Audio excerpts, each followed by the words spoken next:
Okay, we started the broadcast. This is two non-critics. I'm reporting from this is non-critic Dustin reporting from the floor of my bedroom because my laptop is stationary on the floor at the moment. And with me from Hawaii, In the lore of my barracks room, non-critic will. yep, we're under interesting circumstances this day. Non-critic Will has dilated eyes from an eye exam, and I'm on the floor. Yeah, my eyes are burning right now, but it's okay, people. I do this for the fans. Which are us.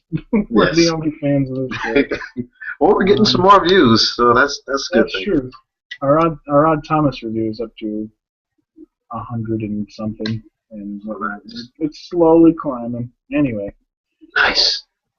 so two non-critics, two lifelong friends and film buffs with very different movie tastes come together to talk about movies. This week, we're doing another new movie. We're doing this fairly often now, for some reason, just because we both saw it, and I have a lot to say about it. Sure, non-critic Will has some stuff to say about it. It's the new Godzilla. Godzilla.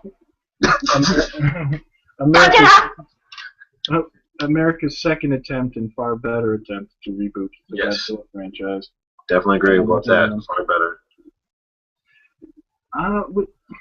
I'm not a huge Godzilla fan, which is weird because I always imagined I would be because I'm such a big Power Rangers fan and got a lot of Godzilla fights seem like Power Rangers.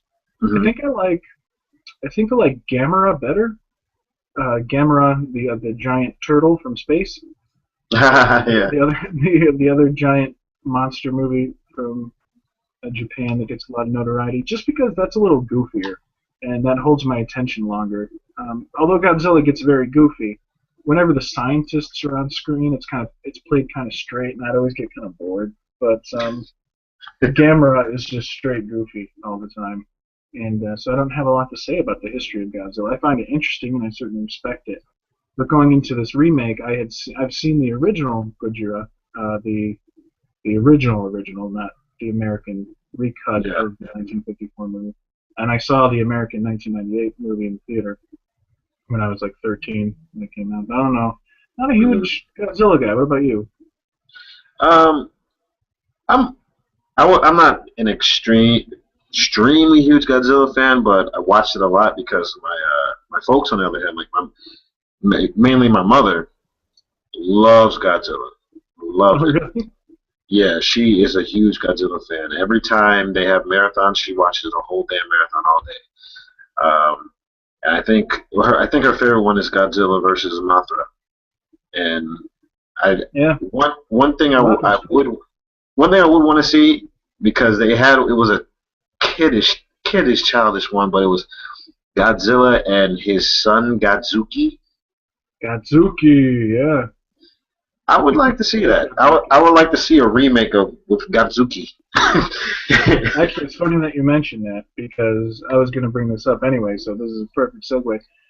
During the movie, Hmm. my girlfriend mentioned that she had hoped at one point you would find out that the Godzilla in this movie is not actually Godzilla, but Yeah. Godzuki, Yeah. and so that at the end they realize, oh my God, that's not Godzilla, it's not Gojira, the guy we thought it was. That's his son, or Godzuki, and then all of a sudden, an even bigger Godzilla comes out of the water. And she was hoping that would happen. I think people's brains would explode. It's something bigger than that one comes out. Like what? Oh my God! But the movie, I mean, for me, what I thought about I thought it was a really good movie, a really good remake, better than it was the 1998 remake, a lot better. Yes. I think that's something unanimous. Even the people who have negative things to say about this movie, and we'll get there in a bit, they are all like, but at least it's not the 1998 movie. Yeah, I mean, because as long as I remember, every Godzilla movie, he was the hero. Godzilla was the hero that protected us from other giant mythical creatures. In the 1998 remake, they made him the enemy. So I mean, first off, even I still watch the movie, but even with that first making him the enemy, I didn't agree with that because I always know Godzilla as the hero, and then the look of Godzilla, nothing like him, nothing at all. It Yeah, was he was just a giant iguana. yeah, like nothing like Godzilla. Gojira. So Yeah, I mean, in the original in Gojira, he was treated like, because it was a metaphor for the nuclear bomb. He was treated like a natural disaster. He was a yeah, threat, but so he was the enemy, yeah, sort of. But it was more like, not that he was an enemy. It's just he's this giant thing that they can't control, and he's just doing his thing, and they happen to be in the way. yeah. So they kind of did that in the 1998 remake. But for one thing, he's too small, way too small. And for another thing, he looks awful. They basically just tried to make a Jurassic Park movie in New York City. Yeah, yeah. And they already did a Jurassic Park movie in San Francisco.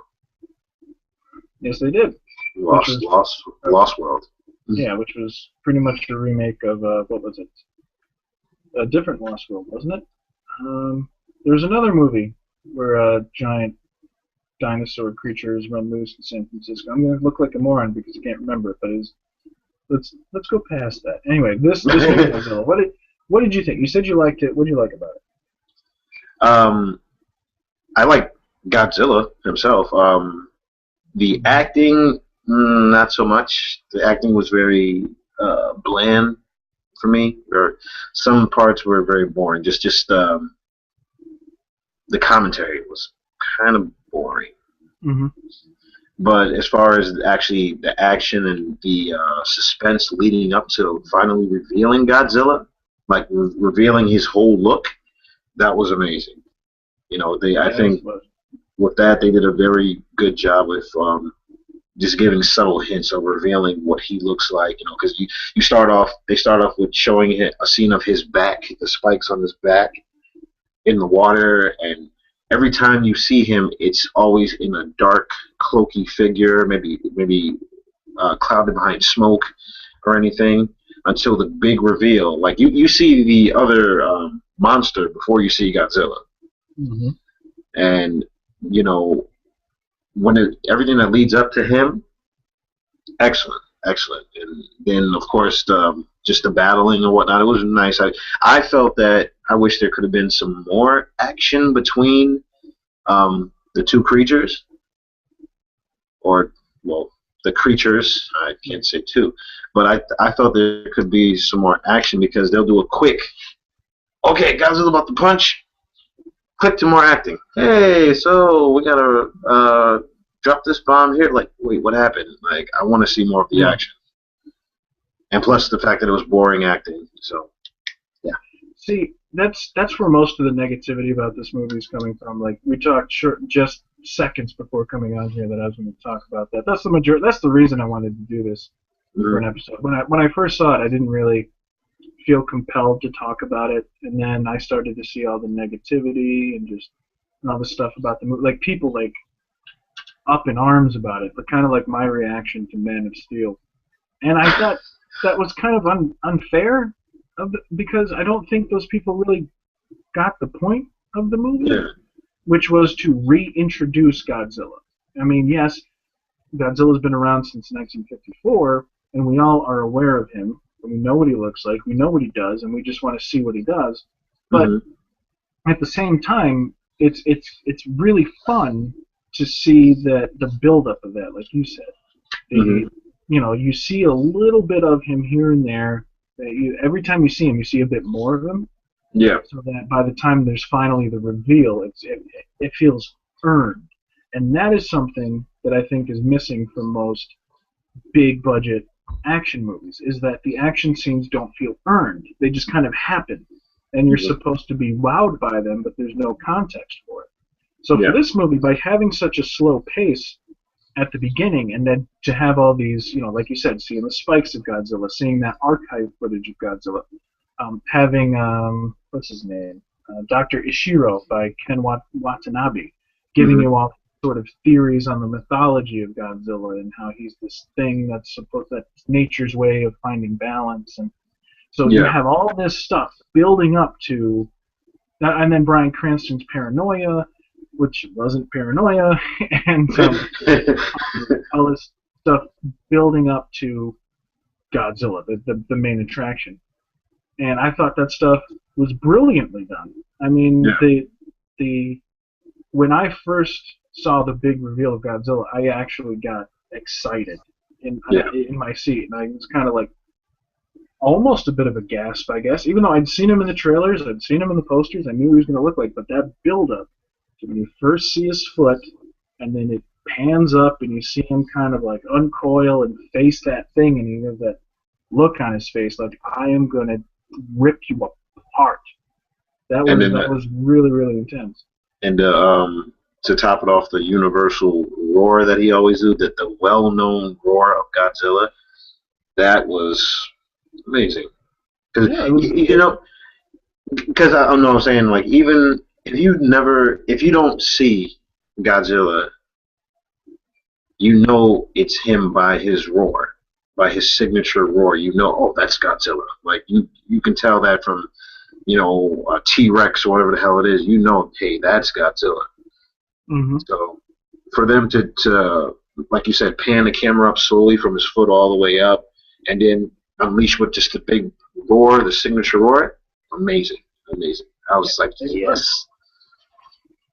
And I heard comments that his roar was too deep. It wasn't high pitched enough to be like traditional Godzilla. And yeah, they're right. It was a lot deeper, Yeah. but it also added to the weight of the character. Because say what you want, when you watch those old Godzilla movies, with the exception of maybe Gojira and some of the latter ones, you don't feel the weight of Godzilla. You're fully aware that's a dude in a suit standing on a bunch of miniatures. And as cool as it is, it's you don't feel he's this massive thing. Yeah. But they pulled it off so well that you felt the weight and the age of the character, and it was intimidating for a bit. And I sort of agree with that. I wanted to see more action between the monsters, but at the same time, I liked that we were denied that because it made me excited every time it happened.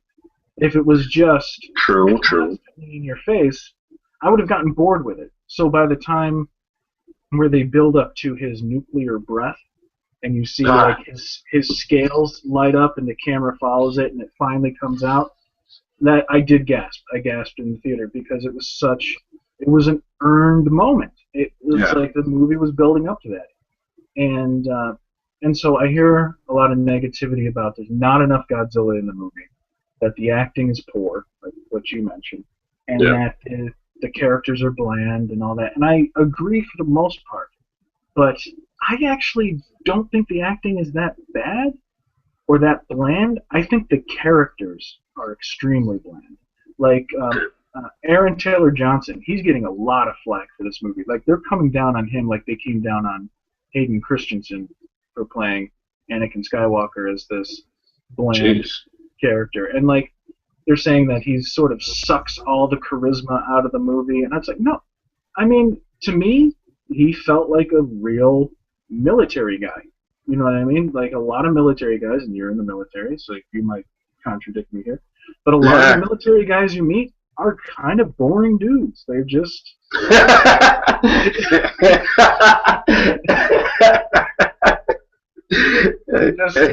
mean, he's what he does. He does military things, and to me, he felt like a dude in the Air Force. I don't know. It's just, and he loved his wife, and he loved his kid, and they loved him, and that's just. I mean, there wasn't a lot of depth there, but how much character depth can you get in a Godzilla movie? No, you can't get much character depth. No, I mean, of course, like I know, like some of the mistakes that they made as far as the military protocol and stuff. You know, since I'm in it, I'm like, he wasn't supposed to do that. She wasn't supposed to do that. But I won't get into that. But yeah, his character, the character that he had, yeah, he was bland. I don't know. He could have had more depth to him, I guess. He was just seen as a boy that lost his mother when he was a kid, grew up trying to suppress those memories of his mom, and he does what he can for his family and thinks his father's crazy. Period. Yeah. That's all you need. I mean, that's the thing. Earlier today on Facebook, Gabe, one of the writers on the website I write for, is a filmmaker. I brought him up on the last episode. He made a comment of the exact thing I was going to bring up on this show, where he said as he gets older and he views movies, he starts to care less about plot, and he cares more about the overall experience, the atmosphere, the set design, the music. That's how it's put together. He finds satisfying, and that's exactly how I felt about Godzilla. It's the characters were sufficient. They were adequate. They moved the plot along. They were there to make sure we knew what was happening. They were there to give a bit of a human element to it, and that they did the bare minimum, and it was enough for me, because everything else about the movie, like I said, the mythology of building up Godzilla, the other creatures, which I thought were pretty interesting, and a lot of people hate them too. That all that stuff was effective enough, and the atmosphere. There's this constant looming feeling in the movie. You know something is coming, and even they flat out tell you it's Godzilla, and they're following him and stuff like that. There's still like this looming atmosphere that something big is going to go down, and when that big thing goes down, it's completely satisfying. It's like the although you don't see a lot of the monsters fighting. Another reason I was kind of glad about that is I felt bad for those other creatures. I mean, they weren't really trying to hurt anybody. They're these ancient things that live deep in the earth, and now that the earth there's more radiation and whatnot, they've come up and they want to feed, and they have babies, and they want to take care of their babies. And I felt bad that Godzilla had to kill them. Yeah, it was. Yeah, I guess. You're right. You're right. That's the one complaint I have about the movie, and I wouldn't even say it's a complaint, but it's one of the shortcomings of the movie that bothered me, which is, and it's not factual. It's the Doctor Watanabe's character. His theory is that Godzilla is nature's way of keeping balance. And I was like, well, what balance? Balance that these ancient creatures should remain towards the center of the earth, and we human beings deserve the surface of the earth? Well, what? Who says? Why is that? And so that these other creatures were just trying to survive in a world they didn't fully understand. Mm-hmm. I felt bad when Godzilla showed up, and I mean, it was cool. I was glad to see Godzilla, but I felt kind of bad for him. They even had that moment where the two monsters who have been sort of going after each other, like coming towards each other. Oh yeah. When they finally meet and they sort of like affectionately rub their faces together and whatnot, I was like, yeah. That was kind of touching, actually. What did you think of those creatures? I can see where you're coming from as far as them trying to rebuild their species and be together, and just, I can understand, and the fact that Godzilla, well, like the doctor said, he's like nature trying to keep balance. It was to ensure that we as humans don't die from their offspring. But yeah, I can understand that with those two creatures, the two enemies of Godzilla, that all they were really trying to do was just rebuild their family. And yeah, it's when you think of it in that way, it's messed up what Godzilla did, but it would have killed all of us. Yeah, but I mean, who's to say? Who's to say that I mean, apparently Godzilla is to say that Yeah. we deserve that we deserve to be the lords of the surface of the earth. And it's I don't know that left me in a bit of a quandary, which is a good thing. I didn't expect to walk away from this movie thinking, and I was quite a bit because I did think, well, what it's sure it's nice that Godzilla saved humanity, and then he just was like, all right, see you. But I also felt kind of like, well, they're older than we are. They're much larger than we are. Who, why, why don't they get free reign? You know what I mean? I Yeah. guess Godzilla's why they don't. And that's something. That's something I really dug about the movie too. Is you really get the sense that man has no say in what's going on here. Like I heard a complaint once. I was actually on Red Letter Media. I heard a complaint where Jay on Half in the Bag said he thought it was kind of boring to see the military just throwing all this artillery at these creatures and they're having no effect on them whatsoever. So you Nope. have these characters who are trying to have an effect on the story, and they have none. And so it's hard to be invested in them. And I understand his point, but at the same time, I love the idea that mankind is throwing the best they got at these things, and it's like throwing toothpicks at a rhino. It's nothing, no effect. And I love it when the scale of man is sort of put into perspective like that. Yeah. That the movie,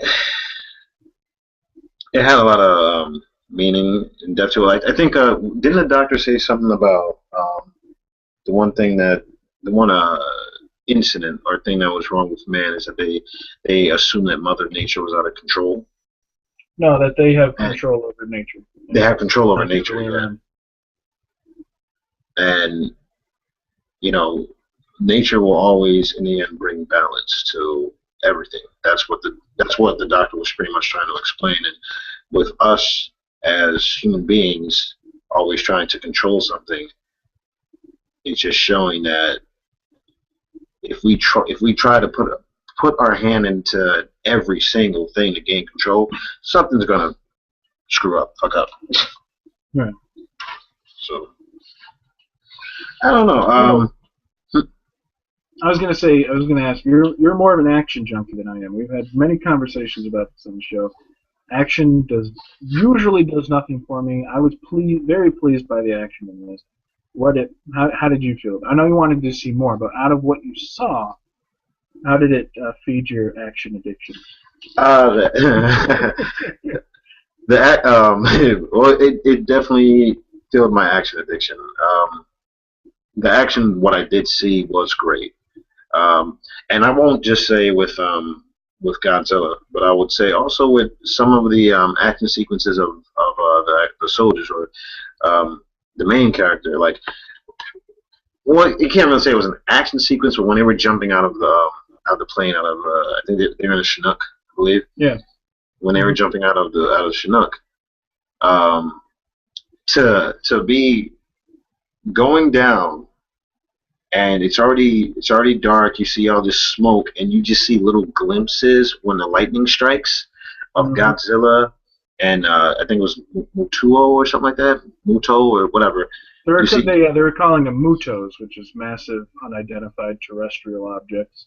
Kind of so like I mean when you see that, I'd be scared as hell.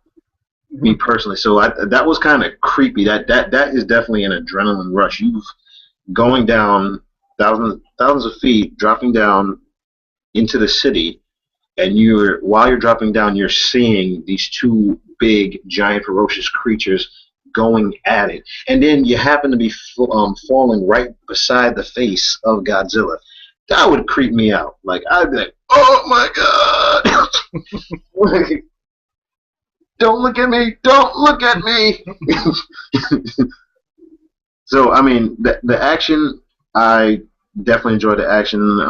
The build up to the nuclear breath and everything. I enjoyed all of it. So yeah, there are a few moments like the one you just mentioned where they're diving out of the plane where I got legitimately creeped out. Like that scene is a creepy scene. It's like really quiet, and it's like the sound kind of gets sucked out of it, and you just like there's You the hear music breathing. is You hear him yeah breathing in the mask. yeah you hear him breathing, you hear like the music just is just this kind of one note, and you see the glimpses of things. That was really creepy. Another scene was when Aaron Taylor Johnson was trying to get away on that ship with the nuke on it, and the one Muto recognized him and is just like right over the ship and just starts Hmm. like going down like that to see it, and they do a wide shot of it. And you just see how huge that thing is and how small that boat is, and he's just coming down like that to like stare him in the face. That was I felt creeped out. You know what I mean? Like yeah, it Yeah, was. I can't remember the last time I saw like a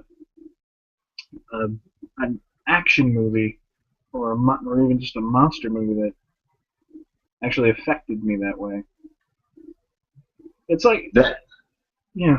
What's that? No, no, no, no. You keep going. Keep going. I was just gonna say that it's sort of I don't know. I guess this more goes in line with what I was saying earlier. With the build-up is like a lot of people complain you don't see a lot of Godzilla, you don't see a lot of these other creatures. It's like imagine Jaws, Hmm. right? Imagine Jaws if you saw the shark all the time, Yeah, and that would.